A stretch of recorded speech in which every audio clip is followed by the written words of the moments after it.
up guys, it's Light Spiral here with the Hall of Water B8 Farmable team video. So I'll get this run started, and just real quickly, for those of you who haven't seen any of the Farmable team videos on this channel before, all I'm going to do in this video is go over all 5 of the units, as well as how to get them and possible replacements for those of you who do desire replacements for these for whatever reason it may be. So first unit I have here is Sigmaris, the Water Phoenix.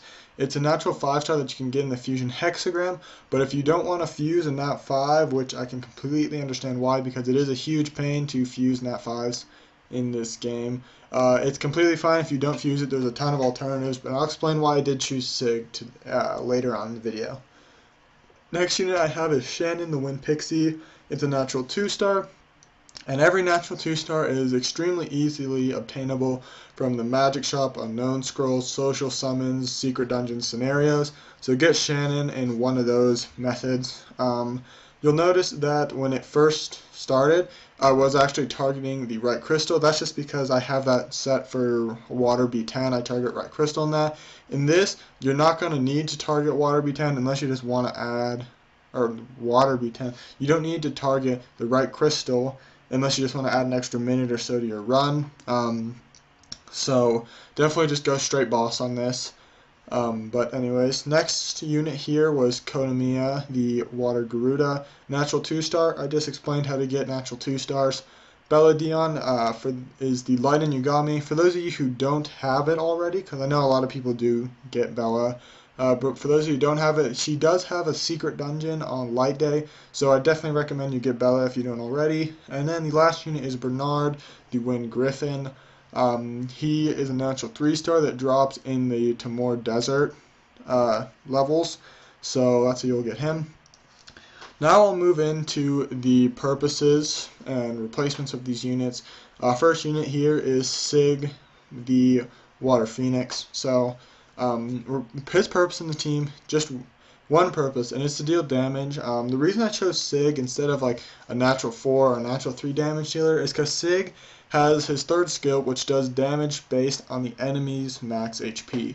Now, I don't expect too many of you guys to have this unit or to go out and want to farm it, but I just want to put him here to show that in this dungeon, a normal damage dealer will be better than a low damage dealer, but you really do want a damage dealer that does damage proportionate to the enemy's max HP. Hall of Water boss is insanely tanky and takes a long time to kill if you don't have that kind of damage or continuous damage. So another replacement for Sig could be a continuous damage person. So if you have like the Wind Viking or the Wind Ninja or Wind Elemental or anything that does DOT, continuous damage, DOS, whatever you want to call it, that could definitely be used to replace Sig. So that's kind of that. The next unit here is Shannon, the Wind Pixie. I will say this right off the bat. I don't necessarily recommend you try and replace Shannon for this team, because I also recommend you use Shannon in Giants B10. But if you do Giants B10, or whatever Giants you do, and you don't plan to do Giants B10 with Shannon, all you really need to replace Shannon is an AoE defense buffer that's consistent. Of course, I do recommend you just go ahead and get Shannon, because she does the attack buff to help your damage dealer. She does the AoE slow, which is just useful in all the stages. And then the glancing hit so the boss doesn't hit too hard. And so, yeah, like I said, replacements for Shannon, AoE defense buffer will probably do the job. And then Kona is in the team, the Water Garuda, that is in the team for one reason, and it's to cleanse, because the left tower does block your heals every time it goes off, and when it blocks your heals, if you only have one healer, that means you're not going to get to heal, which means your team might die when that happens.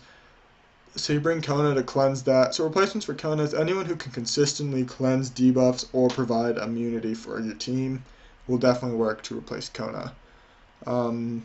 Next unit is Belladon, the healer. Bella's got, well, all 3 purposes in the team. I do not recommend you try and replace her, and I don't know. But I'm sure most of you guys already have Bella anyways, and I would recommend you just go ahead and get her, because the reason she's in the team is the defense break will make it so you kill the boss a lot quicker, and you definitely want to kill the boss quicker because it has a passive that makes it so the longer you're in the fight, the more damage he deals. So if you actually try and do water B8 without any damage over time or continuous damage or a nuker, there's no way you're going to beat this dungeon because I've tried it before. Well, maybe with B8. With B10, it's pretty much impossible to beat water B10 if you don't have dots or a damage dealer, because eventually the boss will just do so much damage that he'll one-shot your team before you can kill him. So Bella's in there for the defense break, as well as the C's to strip the attack buff, as well as it's the only healer in this team. So if you really do want to replace Bella, definitely replace Bella with a healer, but like I said, I'd recommend you just get Bella. And the last unit is Bernard, the Wind Griffin, and he is in this team really for one reason. He's kind of got like a second bonus reason, but the one reason he's really in the team is the speed buff, and to be more specific, just like turn advantage. So anyone who can give your team more turns consistently, it doesn't have to be Bernard.